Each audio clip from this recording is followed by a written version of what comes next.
Bonsoir à tous et soyez les bienvenus pour suivre avec nous ce journal de 22 heures à la une de l'actualité.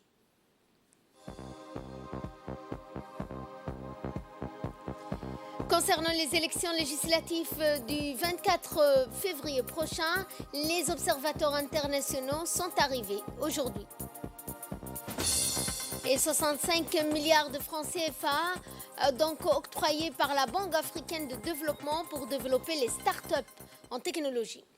Bonsoir à tous et nous entamons ce journal notamment par ce communiqué émanant du ministère des Affaires étrangères et du ministère de l'Intérieur.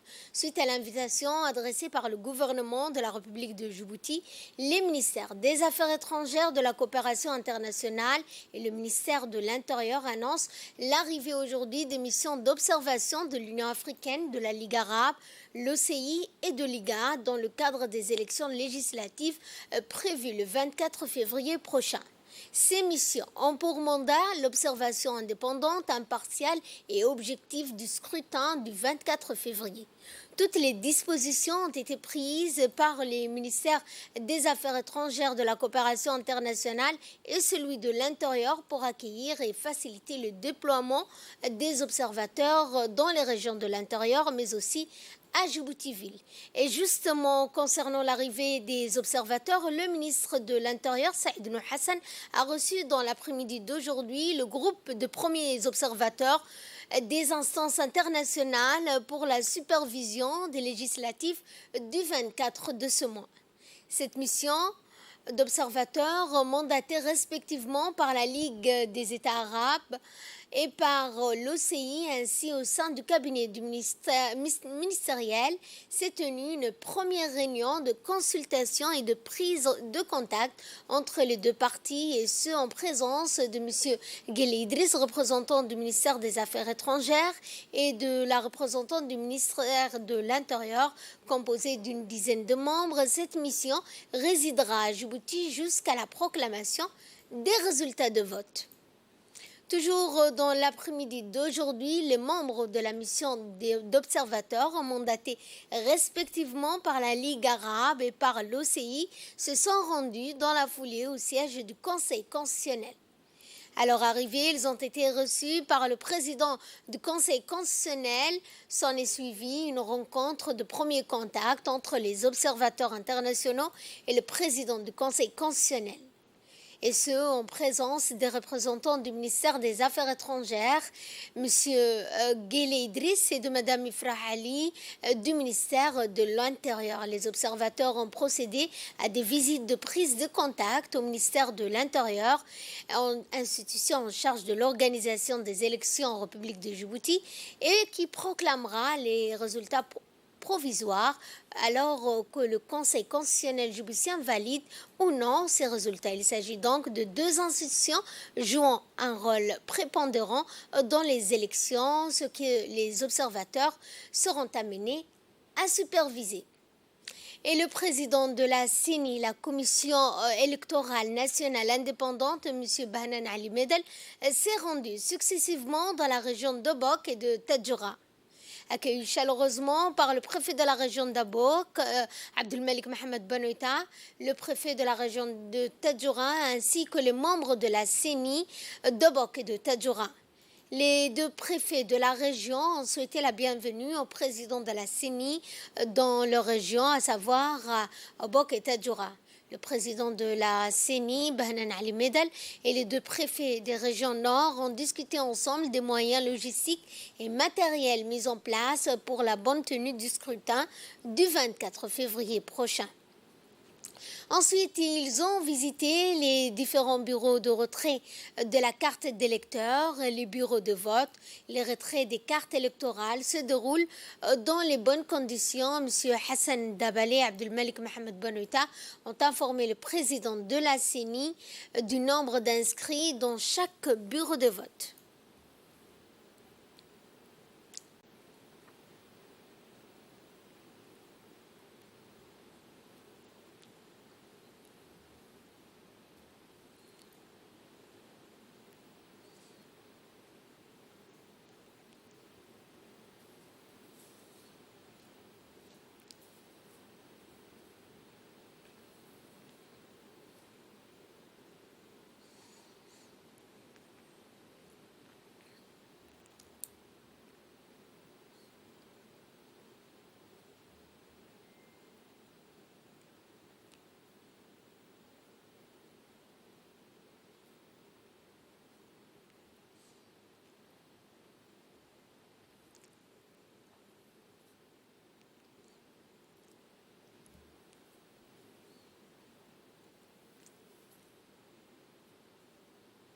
Et les deux préfets des deux régions nord ont tous les deux réagi au micro de la RTD.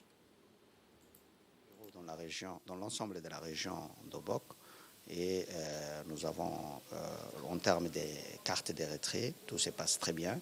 Et l'installation des bureaux, le déroulement, les formations des présidents, tout cela ont été plus ou moins finalisés.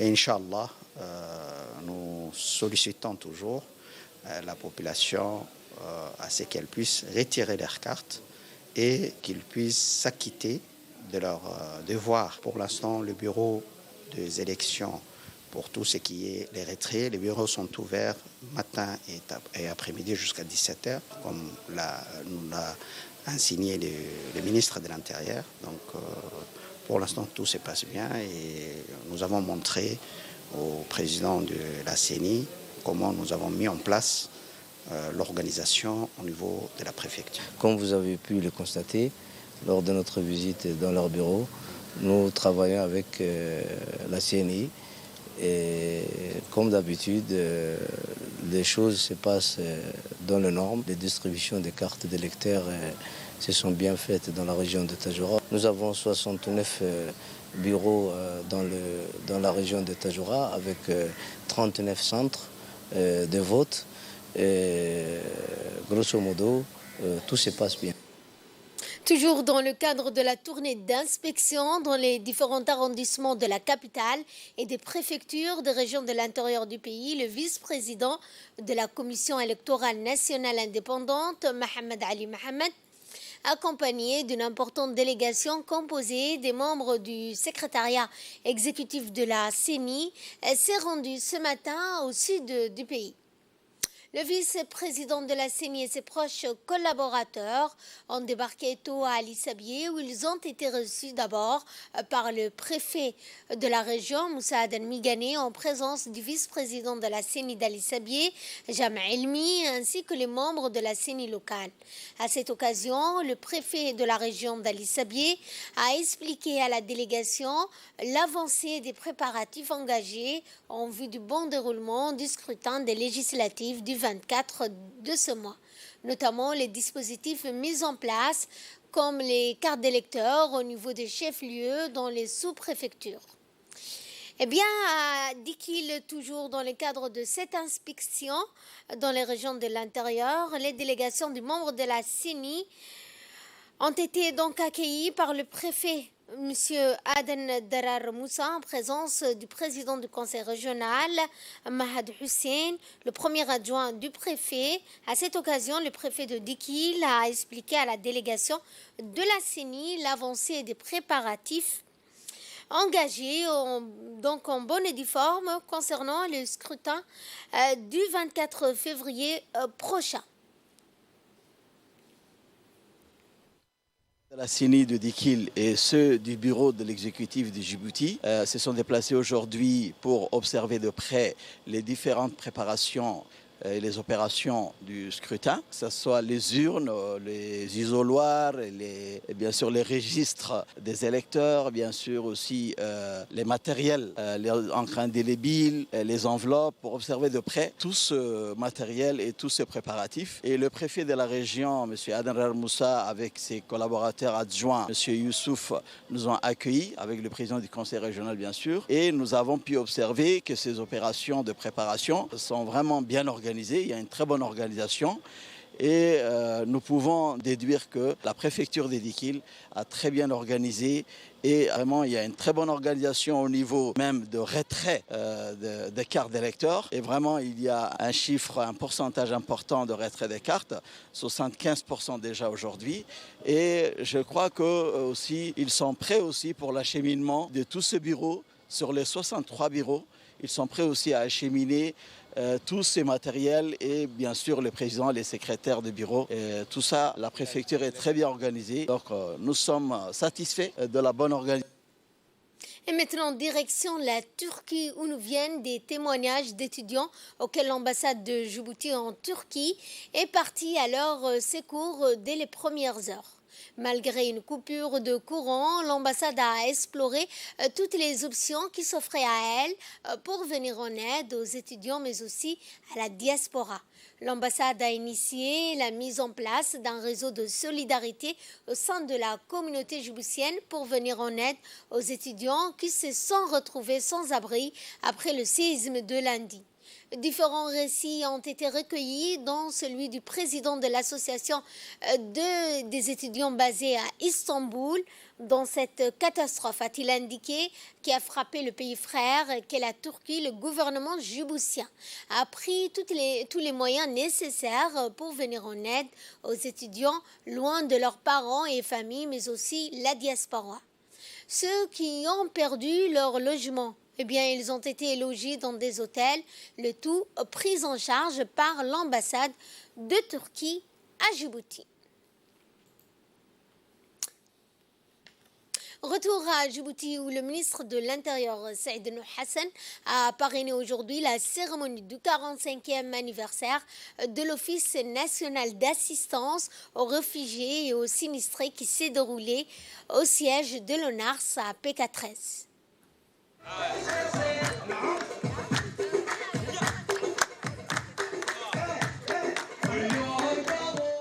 Une cérémonie riche en couleurs qui a été marquée par des activités culturelles telles que des chants, des danses folkloriques exécutées sur place par un groupe artistique. 45 ans d'existence fondée en 1978, l'ONARS est l'agence qui personnifie l'humanité profonde et surtout la proportion charitable et bienveillante du gouvernement djiboutien en faveur des populations déplacées et sinistrées.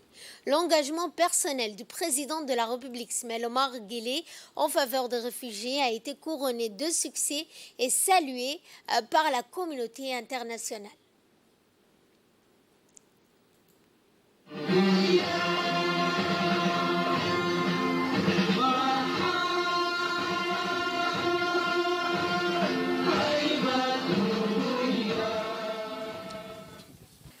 In the German language, there is...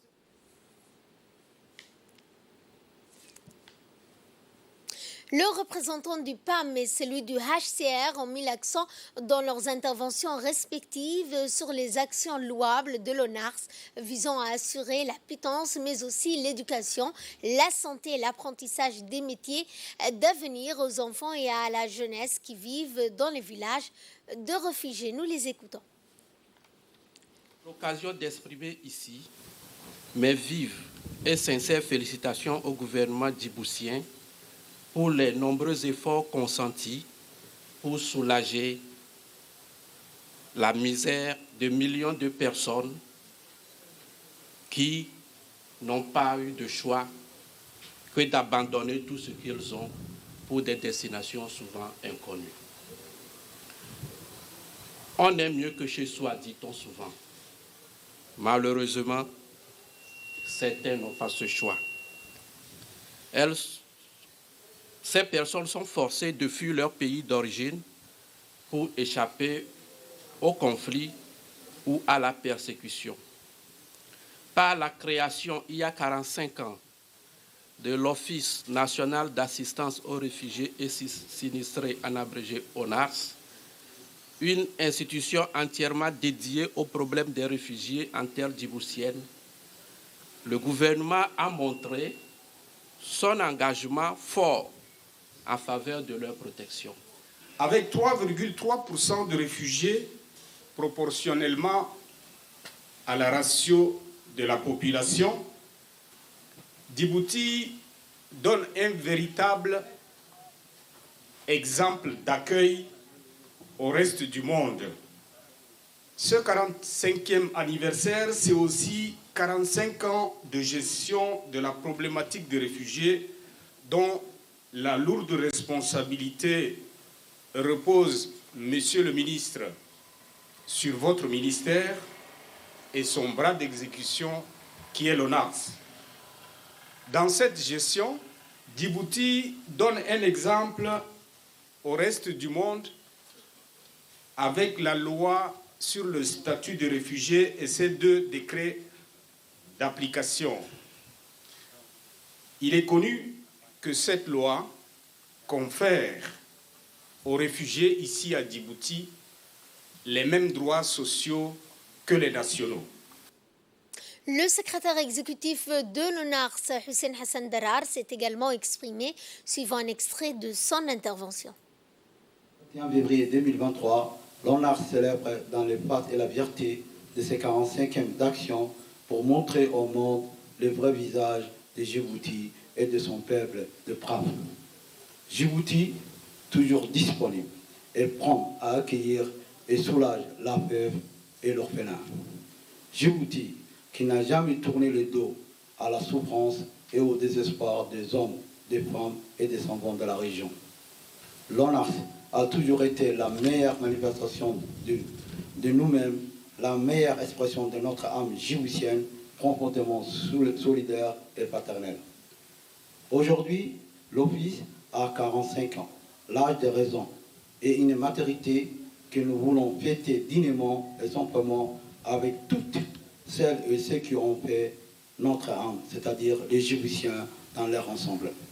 Depuis l'année 2017 et l'engagement du chef de l'État, M. Ismaïl Omar Guelleh, lors du sommet de New York pour la mise en œuvre du cadre d'action pour les réfugiés, notre pays est cité en exemple.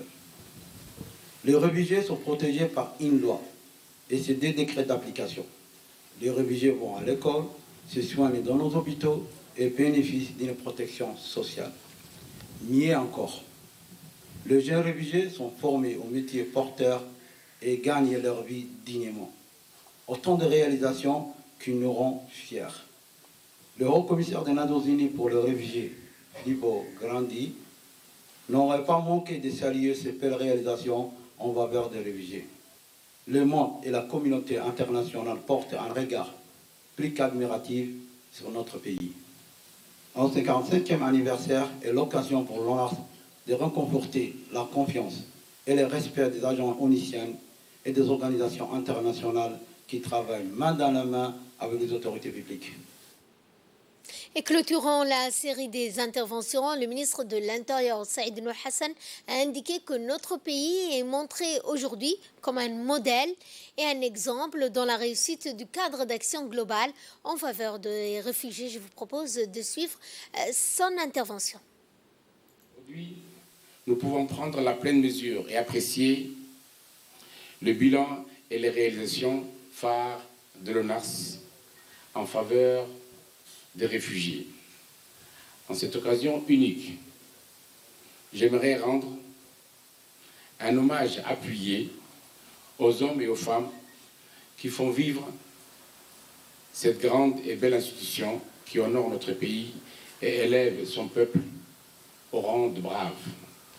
Mesdames et messieurs, comme l'a si bien dit le représentant du HCR, la République de Djibouti est aux commandes de l'organe exécutif du HCR, l'EXCOM.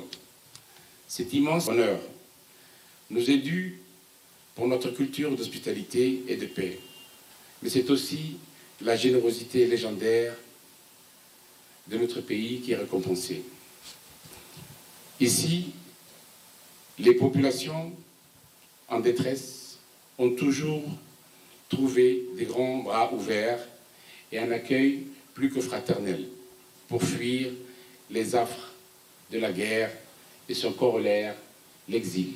Car depuis 1968, date de création de l'ONARS, notre pays assure la protection à des milliers de réfugiés, toujours sous l'impulsion et la sagesse de son Excellence, Monsieur le Président de la République, son Excellence Ismaïl Omar Guelleh.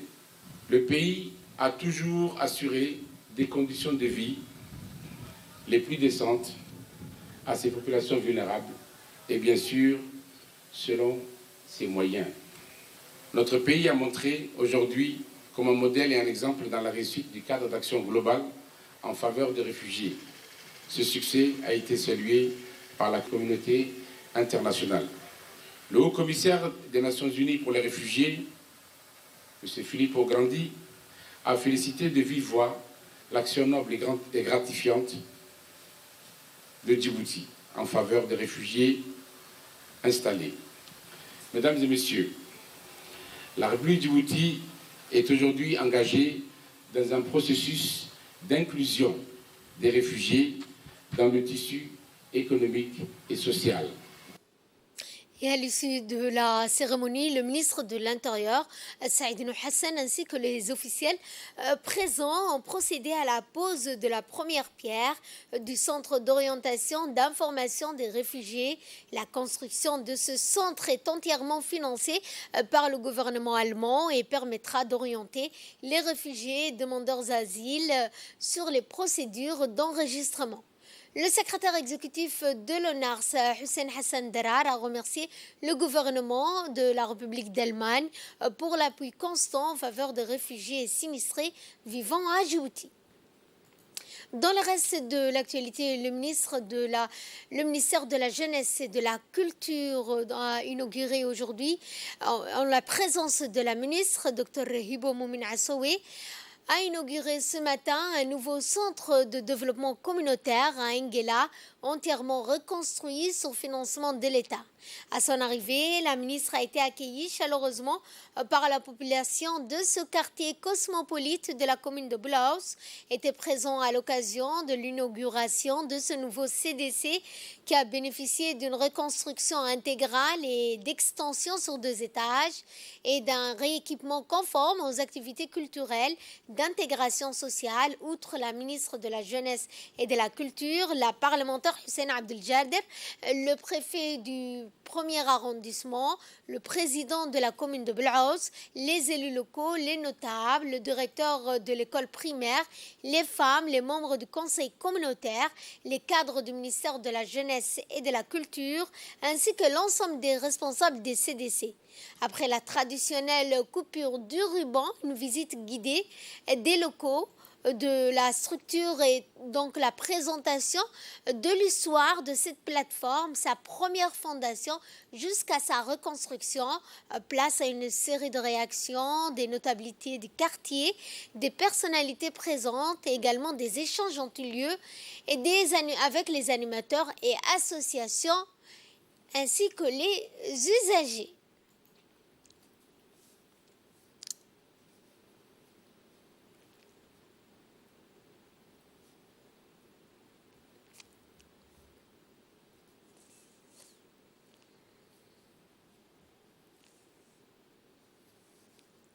En prenant la parole à cette occasion, la ministre de la Jeunesse et de la Culture, Dr Hibo Moumin Assowe, a remercié les habitants d'Nguela pour l'accueil chaleureux et a exhorté les jeunes et l'ensemble des usagers de prendre soin de ce nouveau CDC.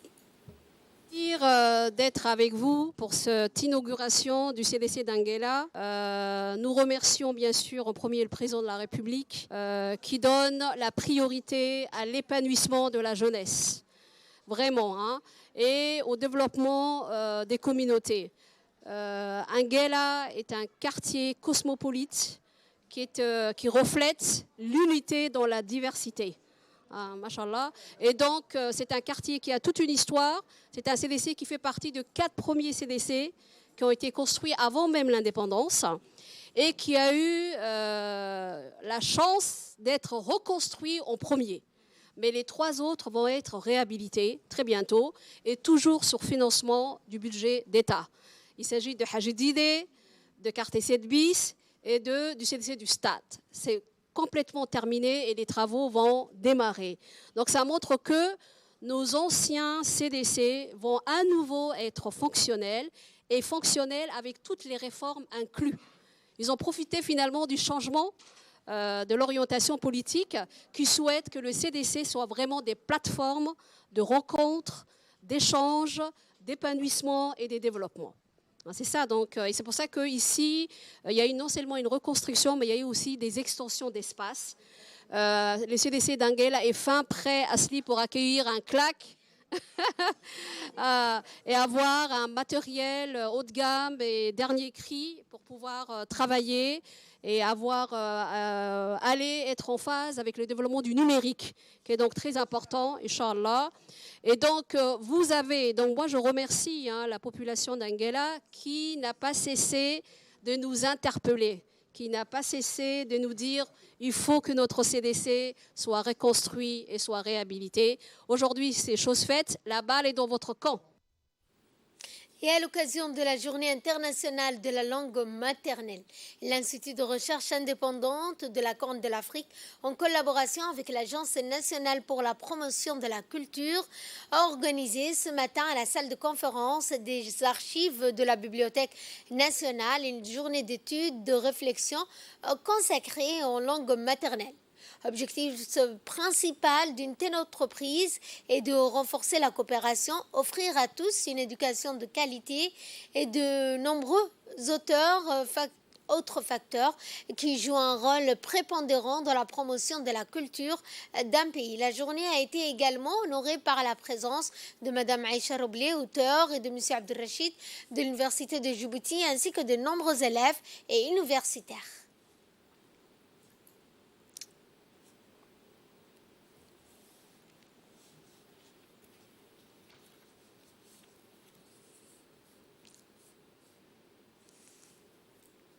Suivant cette fois cette série de réactions des nombreuses personnalités qui se sont exprimées.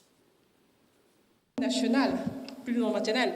Le français est la langue maternelle d'un tas de gens. Donc, c'est les langues nationales. C'est le nouveau statut du Somalie et de l'Afar. L'arabe et le français étant les langues officielles de ce pays. Et donc, comment désormais sortir de cette servitude qui consiste à la perte de sa langue nationale ou maternelle pour en arriver à l'autonomisation, à l'indépendance, j'allais dire, et à la reconquête de son identité. La possession de cette abondance leur permet de se positionner dans le monde et de prendre part au progrès économique. Il a été maintes fois démontré qu'une nation se développe et progresse lorsqu'elle utilise sa langue maternelle, car, encore une fois, la langue que nous utilisons nous définit. Si le jeune d'aujourd'hui semble perdu et qu'il ne parle aucune langue correctement, c'est justement parce qu'ils parlent mal leur propre langue.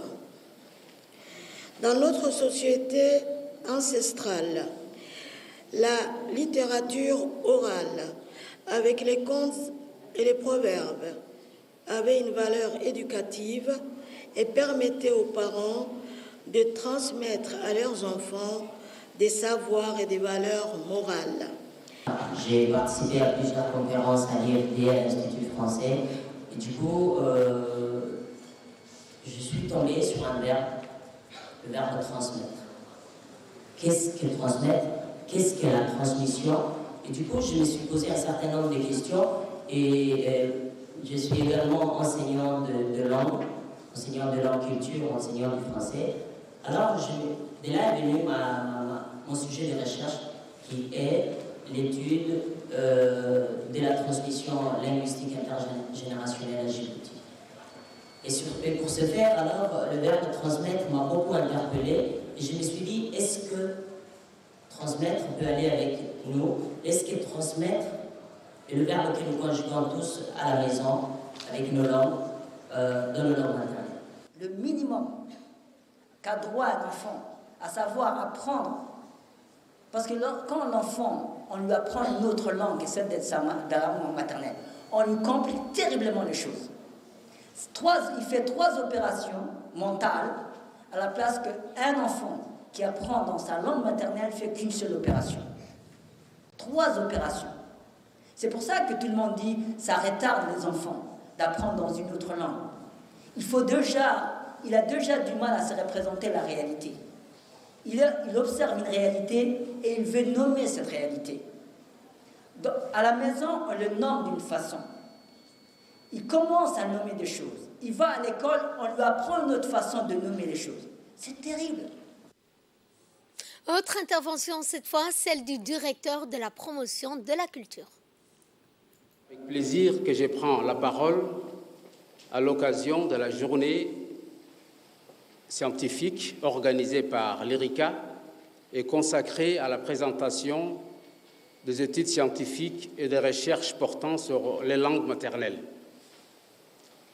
Aussi, Je vous souhaite à tous et à toutes la bienvenue au siège de l'Agence nationale pour la promotion de la culture, ANPC en abrégé.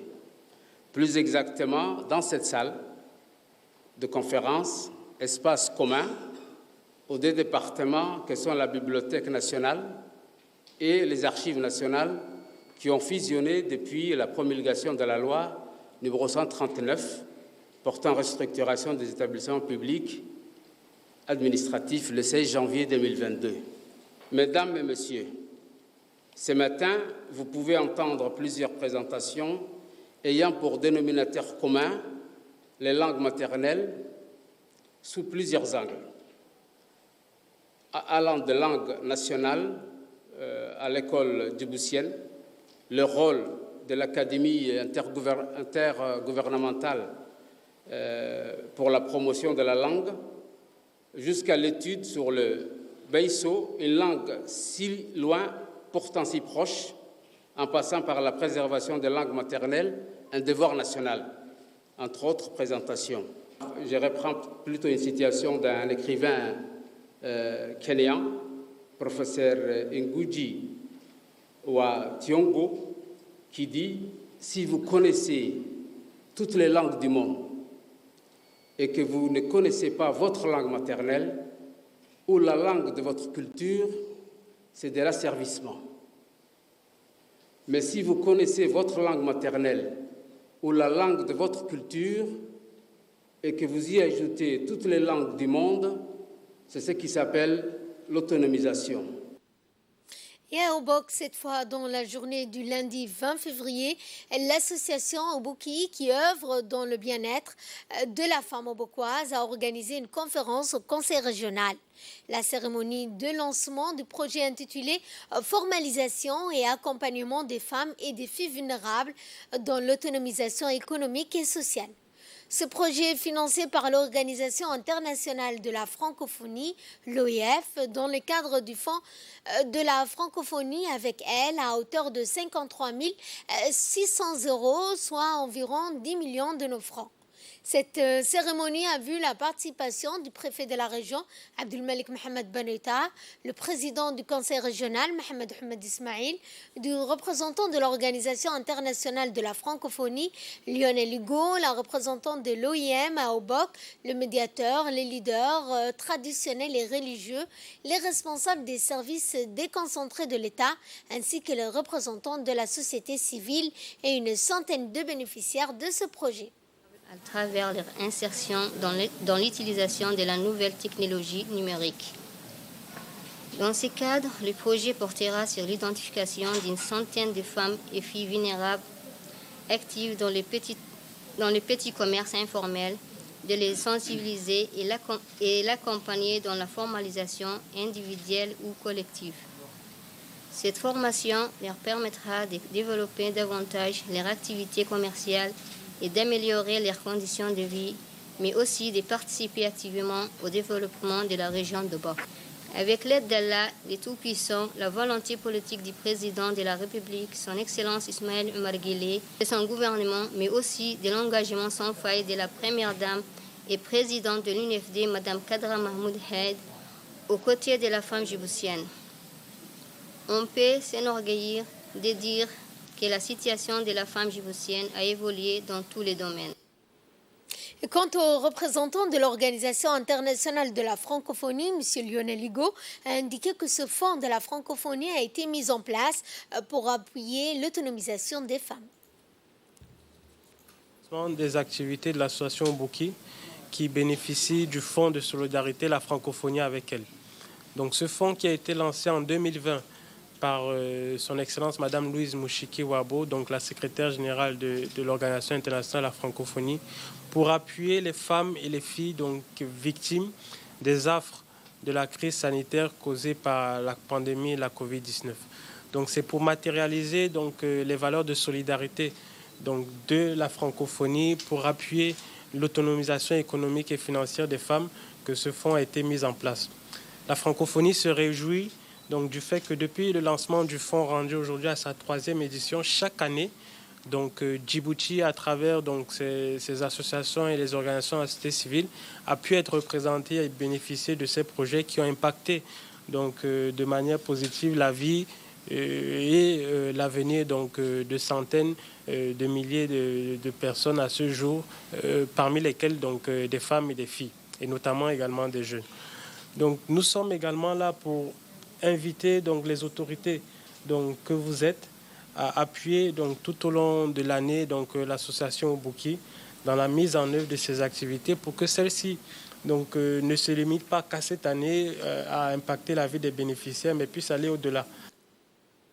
Et dans l'actualité internationale, la Banque africaine de développement a alloué un montant de 65 milliards de francs CFA dans le fonds Tide Africa pour développer les start-up technologiques en Afrique. Tide Africa Fund est une prise de participation pour soutenir la croissance des start-up innovantes en Afrique. Cette dotation permettra de créer environ 4 384 emplois et la génération de 904 millions de dollars de recettes fiscales au profit des gouvernements africains sur une période de 2023 à 2032.